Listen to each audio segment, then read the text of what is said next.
We're going to revise the forecast relative to the last April by a bit. The main effect really comes from the slowdown in emerging market economies, but we also are revising down the euro area forecast, and actually to some extent, but more or less reflects the first quarter, the US economy.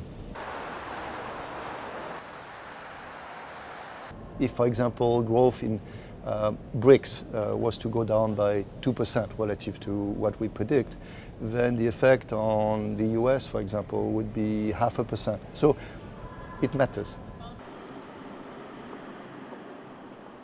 You have to distinguish between the core countries and the periphery countries.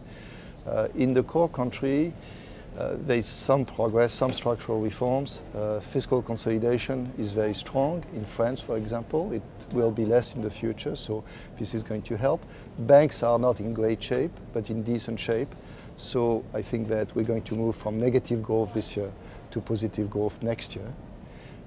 In the periphery countries, the adjustment is very tough. So we're seeing some adjustments in competitiveness, which is what they need to do. So exports are doing relatively well, but internal demand is very weak. The interest rates are still very high. So at this stage, the turnaround is still not now, and we don't know exactly when it will be.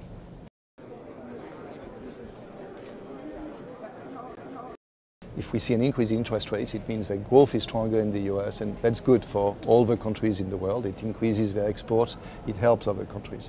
Now, this being said, the adjustment in interest rates is going to have some effects. It's going to make US bonds more attractive, right? So you're going to get some of the flows which went to emerging market countries are going to come back to the US. This may mean depreciation in a number of countries. It may mean capital outflows. As we've learned from the last few weeks, this may not be a completely smooth process. So along the way, you may have quite a bit of volatility. But on net, the bottom line remains the same, which is it's good news for the world.